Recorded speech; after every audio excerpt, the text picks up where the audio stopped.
What am I doing here? Why do I do this to myself?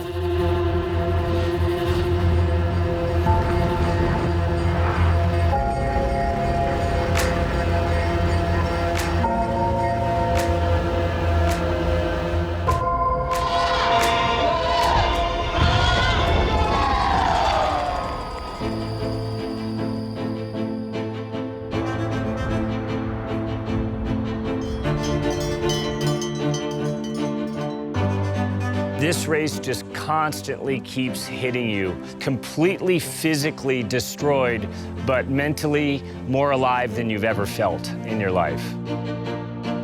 This race is so hard. Mont-Blanc, c'est le toit de l'Europe. C'est aussi le symbole de cette course, l'Ultra Trail du Mont-Blanc. Il va nous dominer. It's special for sure. It's a very big race.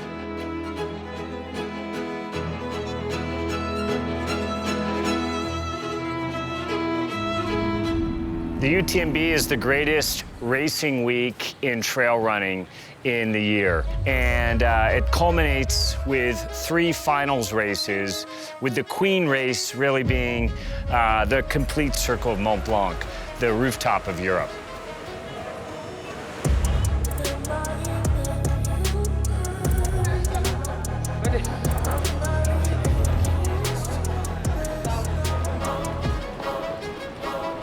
Very busy. Feels like Chamonix fever. All the runners are here. You can feel it. UTMB is in the air already. My name is Toni Mccann. I am a professional trail runner and I am from Cape Town, South Africa.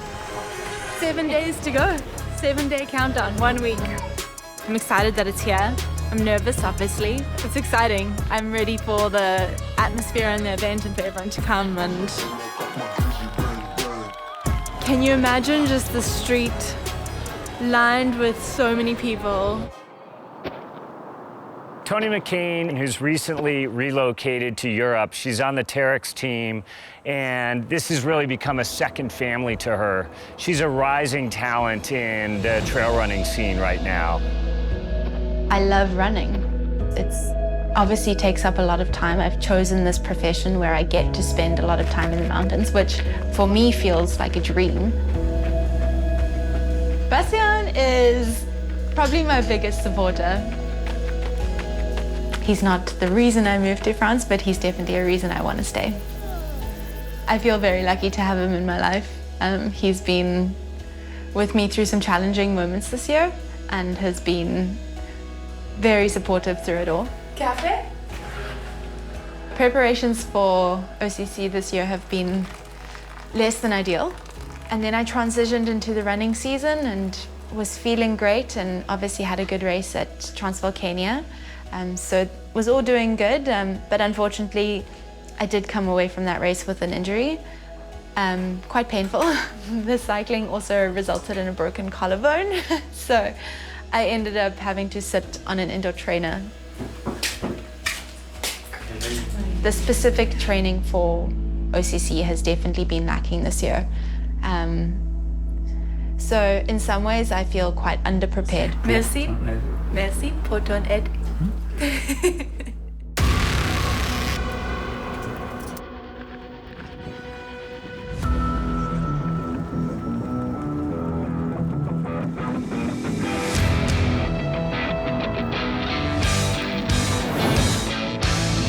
I'm Allie Mclaughlin, and I'm from Colorado in the US, and I'm a trail runner for Hoka.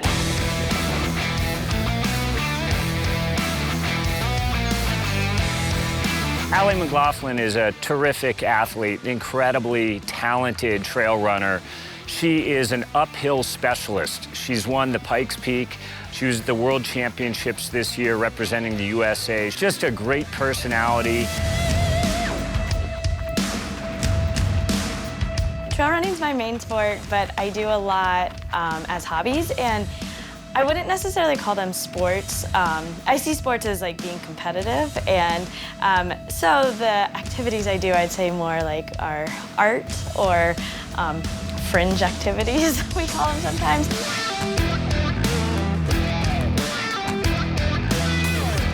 the danger of it just is really attractive, of like learning how to be super responsible for yourself and attentive to detail. And so it's just like that accomplishment of getting over something that's scary and getting better at it, and it's pretty fun in the process.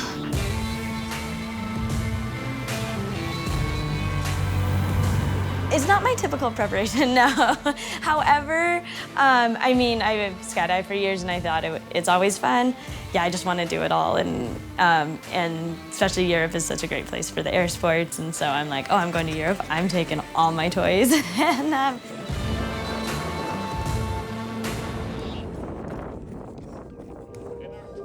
the OCC stands for Orcier Champex-Lac Chamonix. It's got 3,500 meters of climbing. It's a tough race, probably the toughest 55-kilometer race in the world.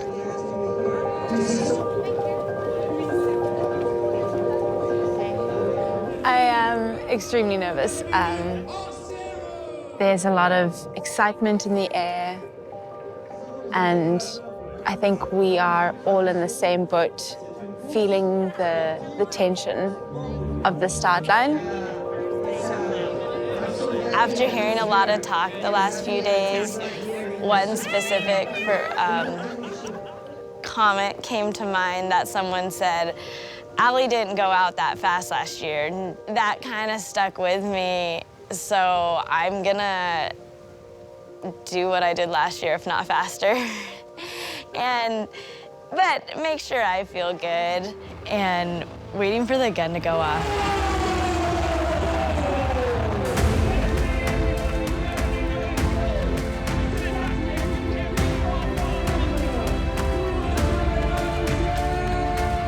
The start line at OCC is always wild.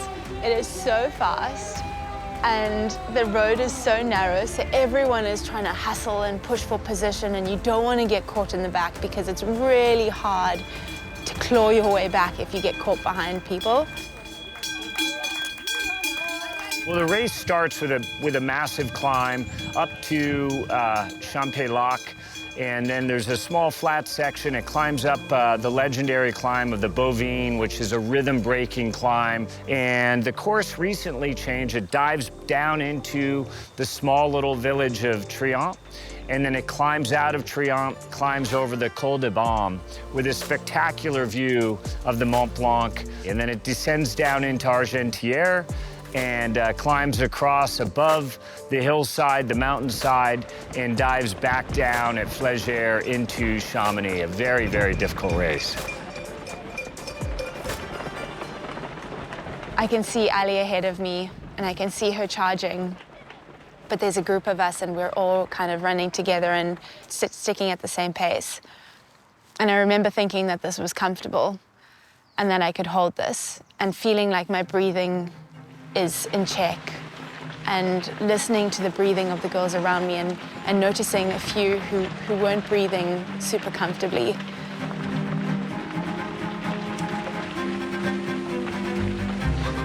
I get nervous sometimes when I'm following, so off the start I kind of like to be in the lead, so I'm gonna take a few steps here, and now I'm all with the guys, and I actually can see the leaders, but it feels like a comfortable pace.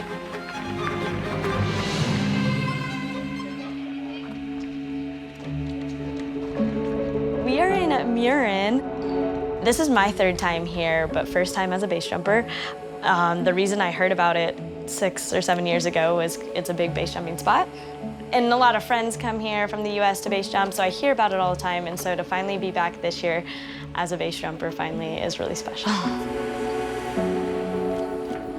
It's a base jump off a paraglider, so James is gonna take me up tandem. It's about finesse. So we'll see how we do.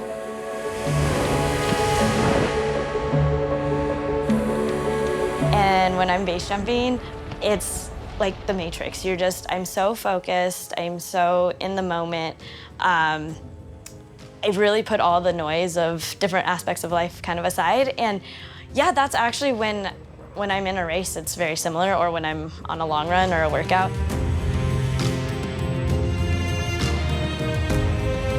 I do think it helps with nerves at the start of the race. You know, over like a base jump is a lot scarier in my mind. It takes a toll, and you know, there's stuff called adrenal fatigue, and like, I mean, I'm not quite there, but I think there's been times it's like, oh wow, I have been jumping a lot. I think like, I'm gonna definitely have to learn how to balance it all.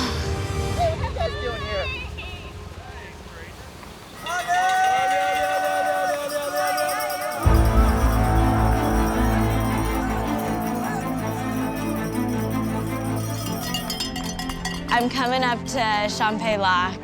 I'm already like feeling a little burn, and I just noticed that Jennifer and Toni are right here with me. I remember thinking it was maybe a good time to catch her and try and hang on. They actually just passed, and oh gosh.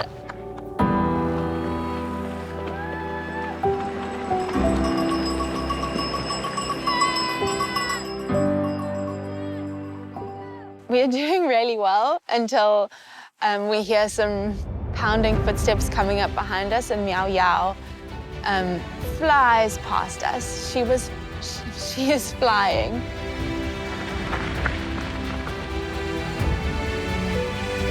I see our team manager, Robert, and he comes up to me and he starts running beside me, and he tells me, be confident.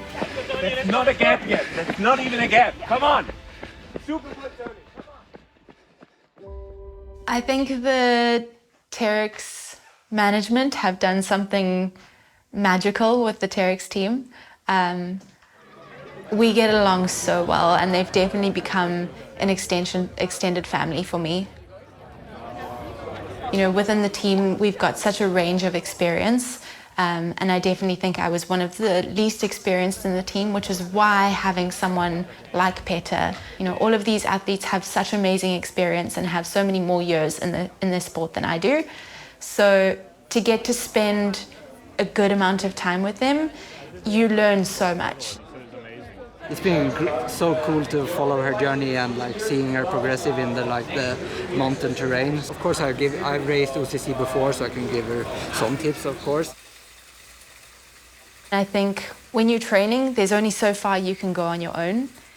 And when you have the team support and their knowledge and their experience that you can draw on and help push you, it's, you know, the possibilities are endless.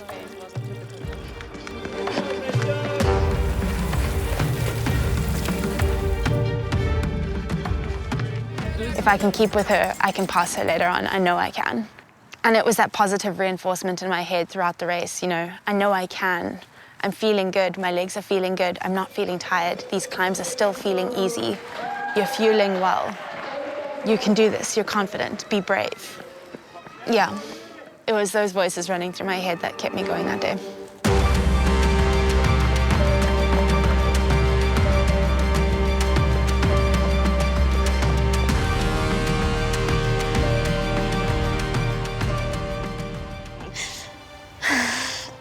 We're a mile into the downhill from Courtney, and I've been passed, I think, maybe 4 times, and this kind of sucks.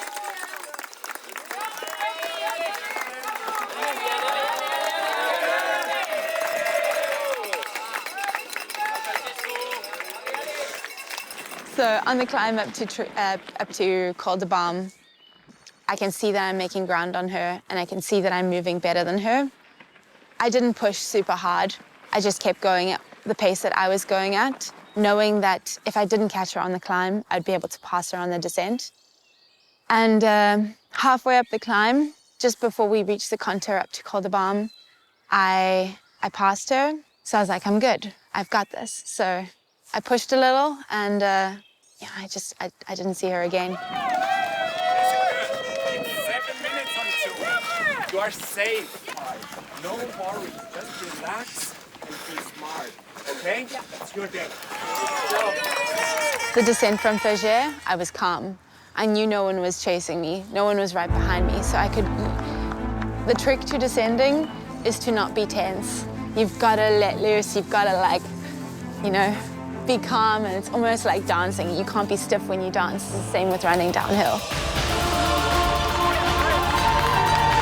It's not a feeling you get very often in a career. So I really tried to soak it up. But at the same time, I also just wanted to get to the finish as quick as possible.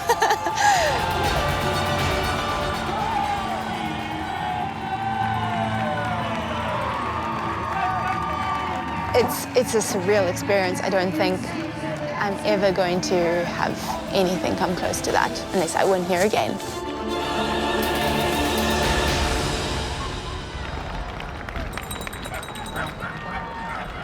Let's celebrate another finisher from United States, another finisher from Hoka team, Allie Mclaughlin.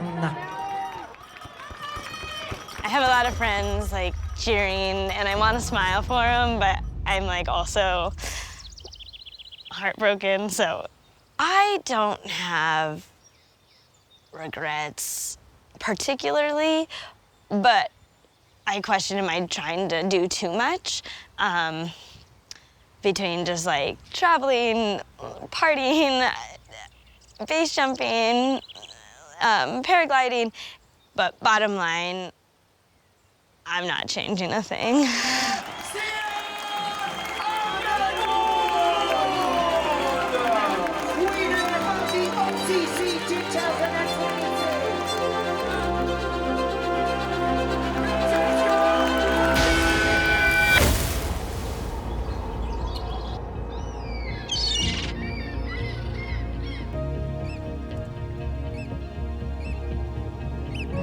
I can feel very lucky if I'm just waking up and smell the coffee.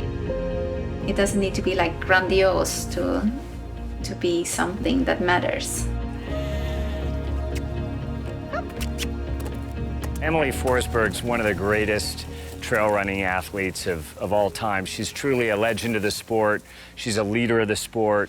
And she is both a huge personality, but at her core, a really simple and pure person. After her 2 pregnancies, come back to racing and come back incredibly strong and fierce as a competitor. And here I planted some apple, pear, and cherry trees. It's old apple tree, old apple tree. I have a grandiose plan for the garden when I stop running. The farm, it's a lot of work, and I love being like a farmer. If I didn't get tired from the work outside, I would do it all the hours I'm not running. But it's hard work, that too. So to live a life where it feels like first I'm in respect with nature and also like close to nature, and to be able to give something to the world, which can be small or big or something in between. I think it's like the anchor and that the family can bring you that can help, but I'm not sure that like everything, like it's still like I want to be very present with them and I want to have energy with them, and sometimes I prioritize that instead of a very hard training, because I know that if I do this, I will not be able to do this with the girls. So it's a priority, but for me it feels like it's really worth it, and I'm very grateful to be a mother, and the family means a lot to me. I think she's in the best shape that she has ever been. Like when you see the times that she's putting on training, it's the best that she's been. Then like CCC is a long race, and long race is like everything can happen. It's hard to know that, but I think the preparation is there. So then it's more on the execution and having a good day. So now it's on that, and it will be exciting to be following the race.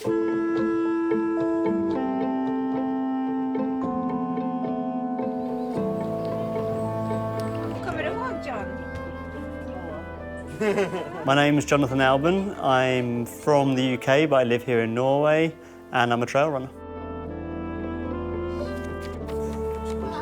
Where's it down?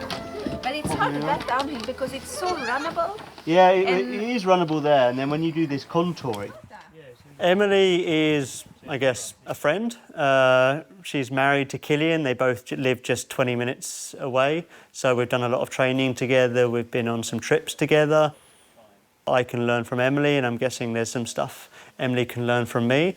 I raced CCC last year. She has raced previously, but I think she stopped a little bit early. So, I don't know, we're going to make a little bit of a team, and then we'll be both heading down to Chamonix to see if we can both do the best race possible. Have you done Mathieu Little? No, I heard it's really runnable. It's really nice. Yeah. I love it. It's just the last part where you can, where it's a bit steeper, yeah. Yeah. Is it important to share experience? Yeah, it's always fun to talk with with other runners, their experience, and yeah. Especially when you do the same course, because everyone has a different experience, but you run the exact same trail. Yeah. Good luck, and see you on the start. Yeah, good luck.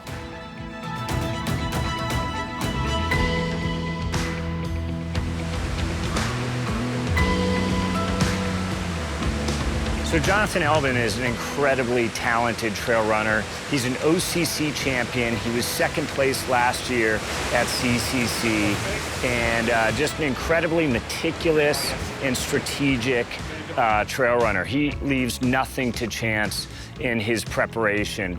And so we would expect him to have a terrific race this year at the CCC. A simple person. I just like to be out in nature, moving, running. That's where I'm happiest. I'm a little bit shy. I still just like to be myself, just out there.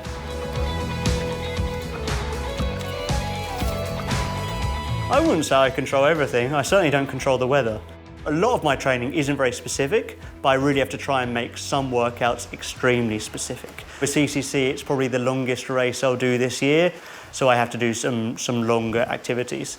And that's really important, not just to build yourself up physically, but also to test things like nutrition strategies, because nutrition is such a massive part of ultra running. So actually that's probably the thing that I'm weakest with. So just being able to go out long enough so you can sort of like really get into that state where your stomach isn't very happy anymore, and see what foods work and see how you can overcome that discomfort is really important.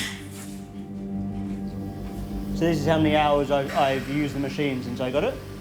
And then this is the altitude. Take it down. It's really hard to train for the exact climate that I'm going to be racing in a few weeks' time. Also the altitude. I live at sea level. We're going to be racing up to maybe 2,000 meters or so. So that's something that it's really hard to train for. That's why I have the altitude tent, to try and have a little bit of adaptation so I can sleep in that. I think I can win. I think I should be able to win. And I think I've always tried to tell myself, why shouldn't I be able to win? Because if you think you can win, then normally it's a lot easier to win.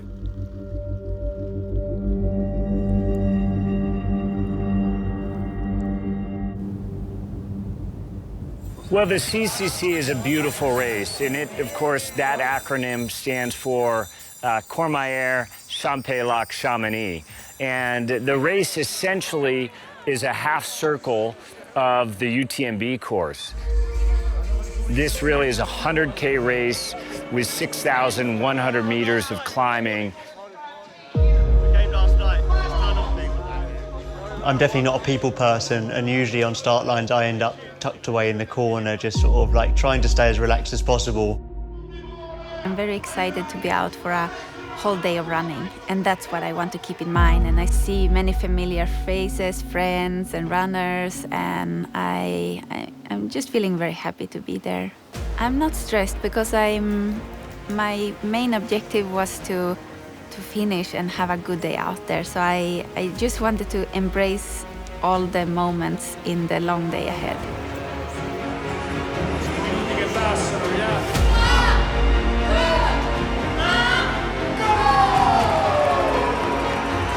It's really surreal when then they say go and then you start running, and all of a sudden you have to concentrate on how many people are around you, where you are, whether there's people in the way filming or the crowd, and it's from the very first second really intense.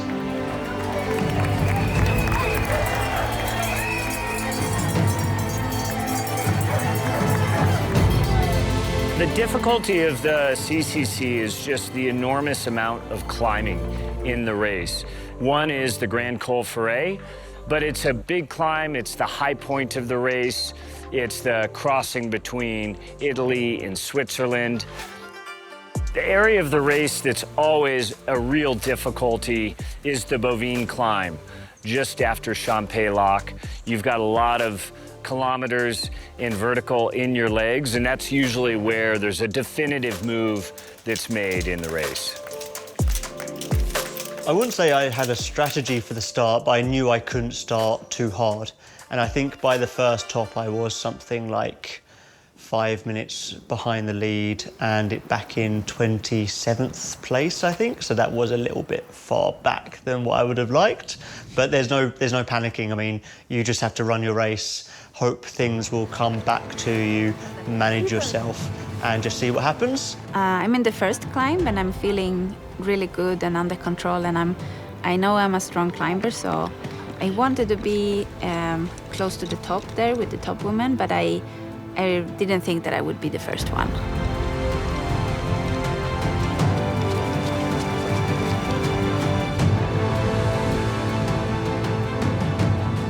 Then I had planned for the flat sections to take it a bit easier as it's not my strength. Jiang Sheng is coming and we're running together. It's very nice.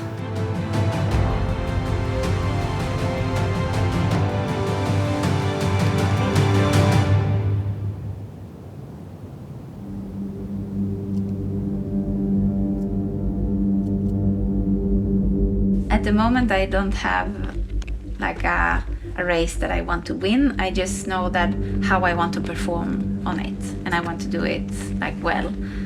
So that's where I am at the moment.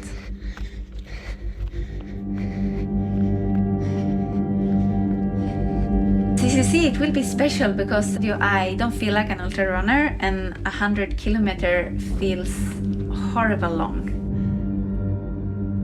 Like 10 years ago, I could run a couple of 100 kilometers per summer, like races. During my 2 pregnancies that were pretty close, I kind of lost a lot of training and endurance. After the pregnancies, I haven't done any ultras, and now I feel terrified for the distance. So I will just do my best. I really don't know how it will go. Really love it up here. It's very wild and peaceful. Let's go down. I want to finish the race. Of course. Now, of course, I would like to fight for a good position, but it's hard to know where I'm at that 12-13 hours race when I haven't done it for 6 years.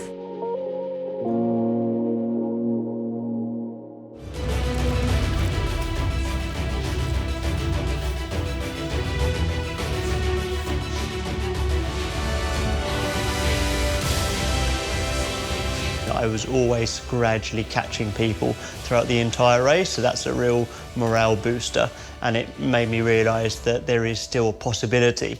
But later on in the race, when I got told that I was 9 to 10 minutes behind the lead, I have to say I did kind of think that's a big ask to try and close that gap and then manage to push forwards and win. So to be honest, at halfway, I didn't think it was really going to be possible, but there's no way I was going to give up. So I was always going to push on and give it my all.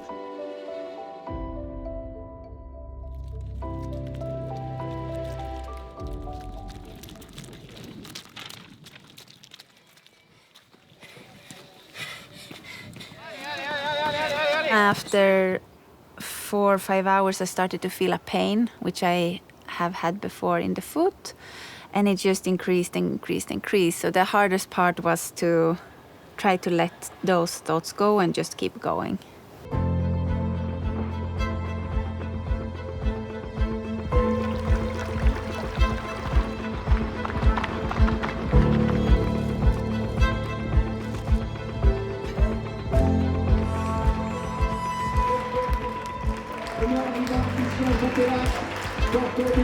Toni Mccann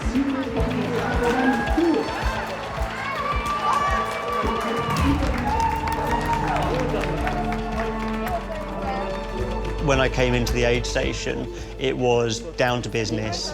I knew what I wanted to get it quick and I wanted to get out of there. And that's exactly how me and Henrietta ran the aid station. I came in, I got out what I wanted and I left. So I think it was like between 15 and 30 seconds at the aid station. Is that water?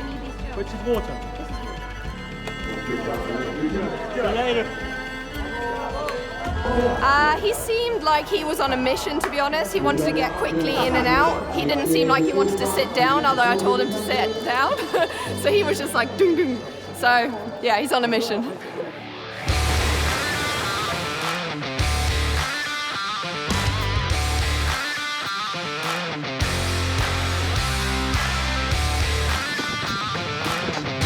When I say I wasn't a competitive person, I'm becoming one, I think that's very much Henrietta's personality rubbing off on me. She was always the really serious one. She wants to prepare perfectly. And I think being around her has made me push my limits and made me win more races and made me a better athlete.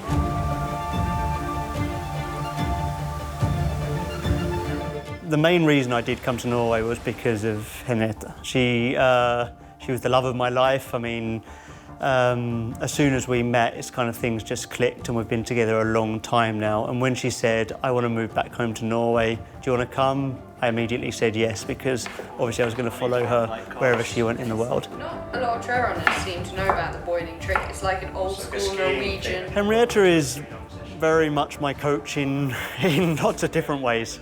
I've never actually had a coach. I've just bumbled along finding my own way with sport, and that really worked for a certain amount of time.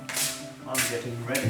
It was from that point that I had to start making my own philosophies for training and coaching myself, and having Henrietta as a sounding board to give me tips or to have a look from the outside was invaluable, and she is a big part as to why I have been successful as an athlete. So I think if there was ever two people that were meant for each other, it was me and Henrietta, and it's not been dull one day since we met, and I wouldn't have changed anything.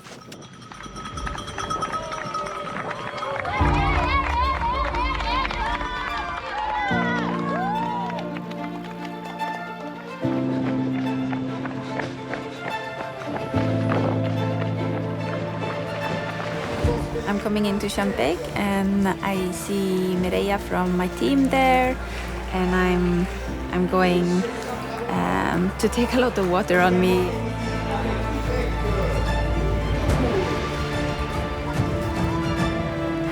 And going out. It's a pretty fast aid station.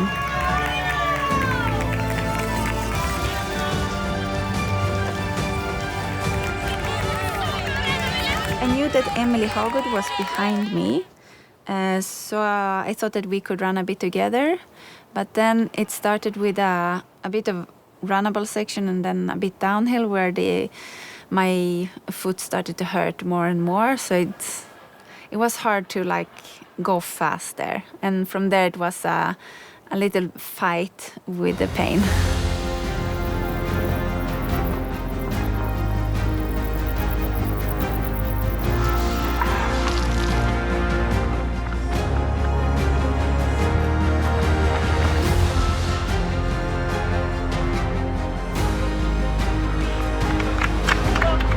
Just about see the leader. I'm running past him and I'm trying to run really strongly so I look strong and try and break his wheel a little bit. And I kept that going for quite some time after, and I get that kick of you're now leading the race.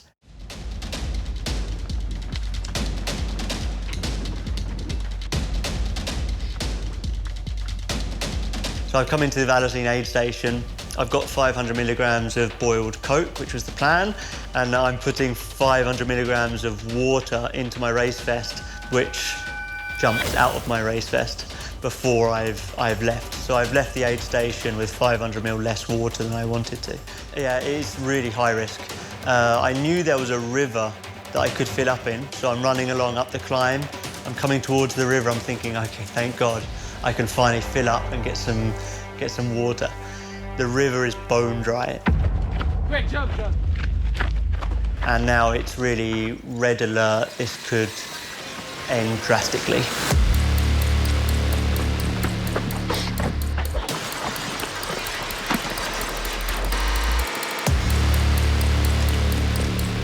It's just very hard to run like 4 hours with sharp pain and then know that you have at least 3-4 hours to go.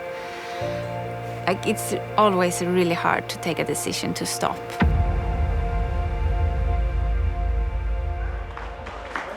Aqua!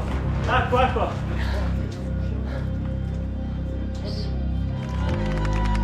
Running along the river with 1 kilometre left is when you start thinking, okay, I've done this now. It really is a case of you look over your shoulder along the river there, you can see back 300, 400 metres, and then I think, okay, this is mine now, I've won.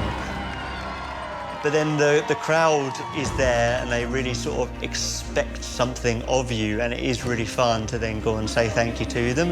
And the win isn't just for me, it's for her as well. So it was cool that she was at the finish line. It was fun that I saw her along the course. It's actually the first time that she's crewed me properly in a race like that because she wasn't racing herself. So to share that with her is quite special.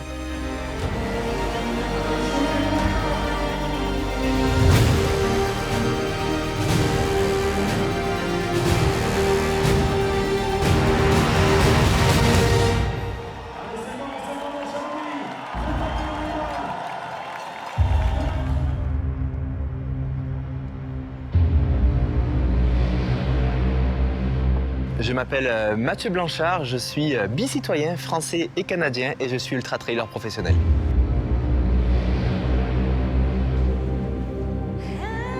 Mathieu Blanchard is a real incredible emerging ultra runner. He's really only been ultra and trail running and racing for the past 5 years. And he's a really solid athlete. Like, if you look at him, he's not a really thin athlete. He's got strong, muscular. He's a fast runner at the marathon distance, but he also is an incredibly talented and tenacious runner for that 100-mile plus distance. He was 3rd in the UTMB in 2021. He was 2nd last year in the UTMB, just 15 minutes behind Kilian Jornet. This could be his year at UTMB. Ça demande une préparation spéciale. C'est sûr qu'il faut absorber une telle distance. Hein. On parle de 20 heures de temps pour les premiers, une quarantaine d'heures pour les derniers. Donc c'est sûr qu'être en mouvement aussi longtemps, c'est difficile. Encore 2.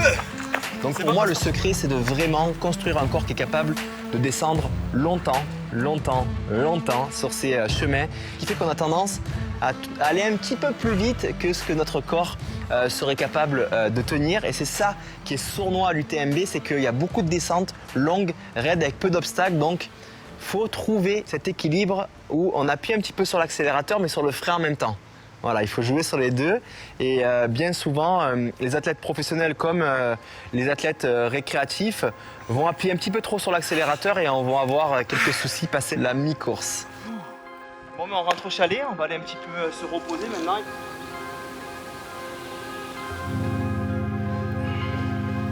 Vas-y. On est sur de la mécanique de précision là. On est sur de la mécanique de précision, ouais. On va utiliser des chaînes musculaires au niveau des jambes de manière, on va dire, appropriée et différente. Donc l'idée, c'est d'arriver à stimuler, à étirer, etc., à travailler sur le corps.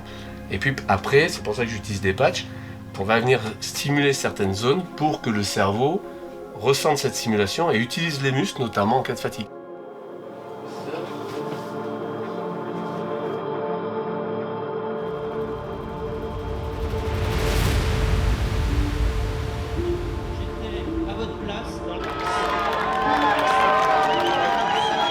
Ligne de départ, on passe la barrière. Plus possible de faire marche arrière puisque la barrière se ferme derrière nous et il y a déjà énormément de monde, de public installé là, prêt à encourager toutes ces guerrières et ces guerriers prêts à affronter cet énorme défi.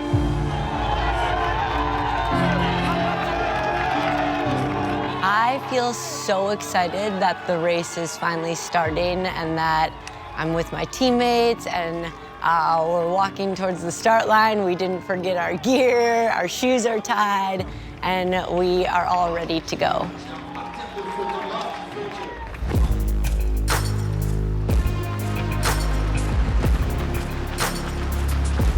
My name is Courtney Dauwalter. I live in Colorado, and I like running really, really far.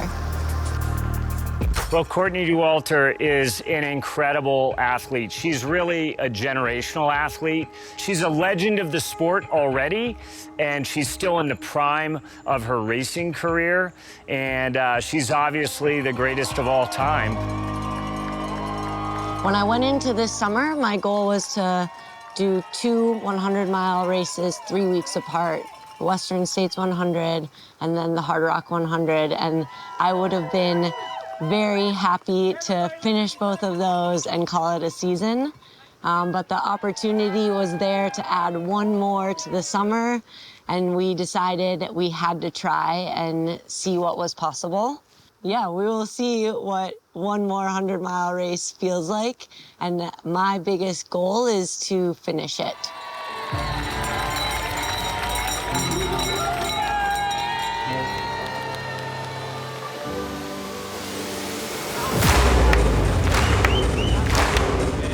It is so loud at the start line. People are cheering and going crazy, and it's filling the air with electricity, which I feel it on my insides, building as just excitement and ready to go. Like, let's do this thing.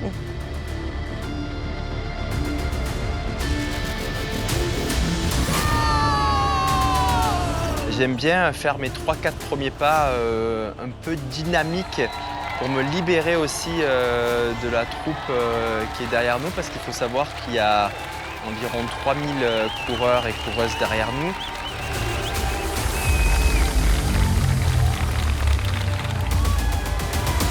The UTMB is the ultimate finale race of the UTMB week. UTMB stands for Ultra Trail du Mont-Blanc. The race has 170 kilometers of racing, over 10,000 meters of elevation gain, and there are about 10 big climbs of 1,000 meters. Brings you back to Chamonix completely physically destroyed, but mentally more alive than you've ever felt in your life. I love this race. Gives you these huge towns full of a big party of people celebrating trail running and cheering you on. And then you go out into the trails and the mountains and you are just by yourself listening to your breathing and your feet, and it becomes very simple in your headlamp overnight.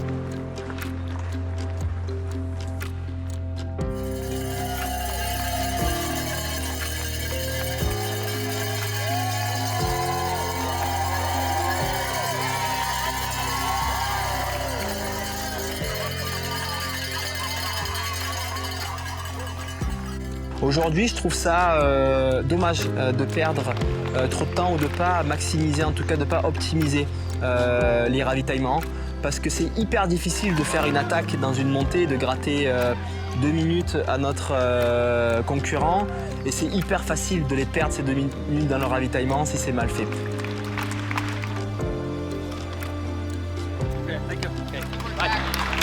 Alix, c'est ma compagne et c'est un petit peu mon arme secrète aussi dans mon sport. Elle m'aide beaucoup dans mon quotidien, elle m'aide beaucoup sur les courses aussi, puisqu'elle va faire mon assistance. Une assistance va être de manière très pragmatique, être capable d'enlever nos produits consommés, d'en remettre des nouveaux, nos flasques, mais elle va aussi être capable aussi avec des regards, avec des mots, avec des connexions au niveau de la peau, de nous transférer de l'énergie. Allez, c'est parti. C'est parti. Faut y aller, Mathieu.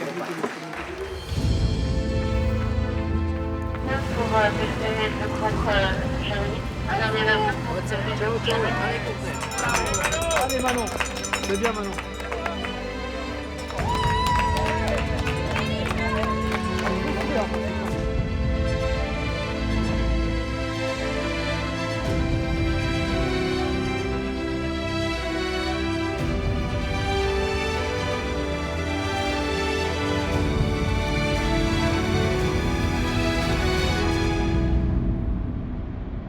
As I'm climbing Grand Col Ferret, my legs are feeling really tired already, which makes me a little nervous because there's still a long race to go.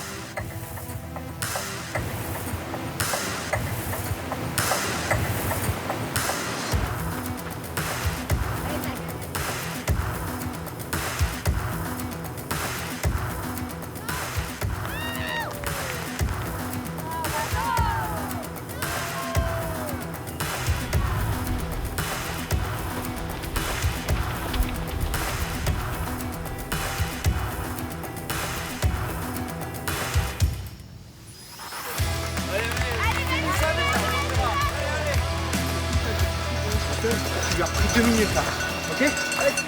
Allez, Matt, il y a le podium là, hein? Allez, on va chercher.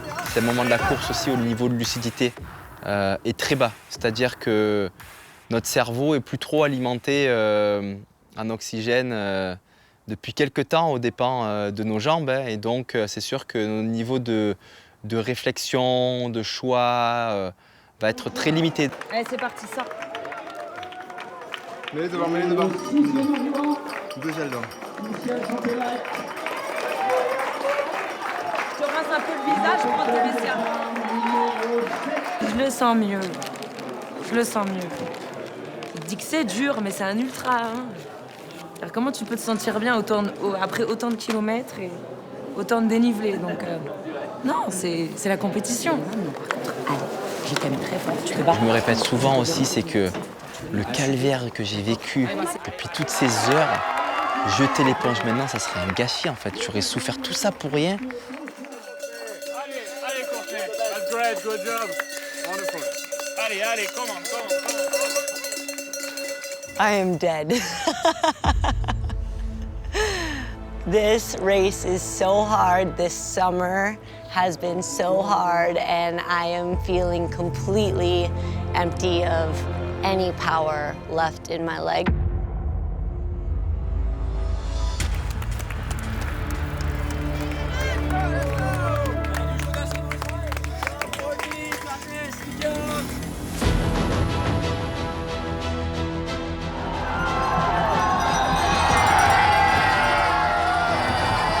When I arrive into Courtney, it is the biggest and craziest crowd I've ever seen at a running event. This is insane. I can't believe all of these people are out here cheering. I'm so thankful for all of those people giving up their day to be out supporting all of the runners, but the signs and everything that was for me specifically it filled my heart and it's giving me a boost to keep going.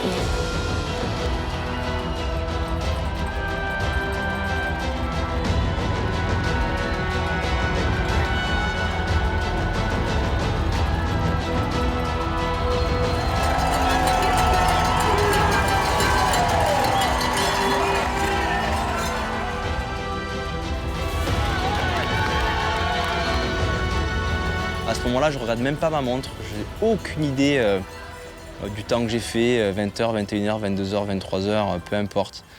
J'ai vécu une sacrée course. Et donc, plutôt que de sprinter cette année, j'ai décidé de prendre mon temps, de taper dans les mains, de regarder les gens dans les yeux, de dire merci. Les larmes représentent surtout de la délivrance et montrent aussi la souffrance que j'ai eue pour rejoindre cette ligne d'arrivée. Il y a une part de joie aussi dans ces larmes, de voir mes proches qui sont là. Voilà, c'est un moment fort entre nous aussi.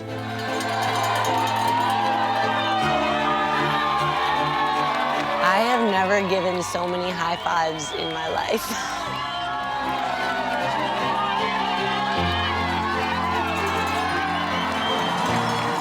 As I'm crossing the line, I have an overwhelming feeling of disbelief. I cannot believe that I made it here and the summer is done and we completed our challenge. And immediately I am looking for Kevin and my family and just wanting to hug everybody.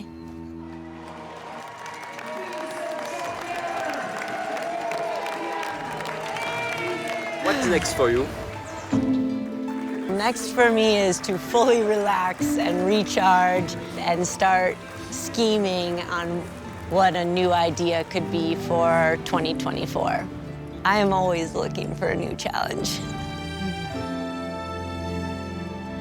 Yesterday I told the team that, okay, I'm retiring now. Today I feel much better than yesterday. Maybe to step up to the full course would be the next challenge. Si j'ai réussi à rejoindre la ligne d'arrivée, je l'ai fait grâce à toutes ces personnes. Est-ce qu'on s'y habitue? Non, jamais.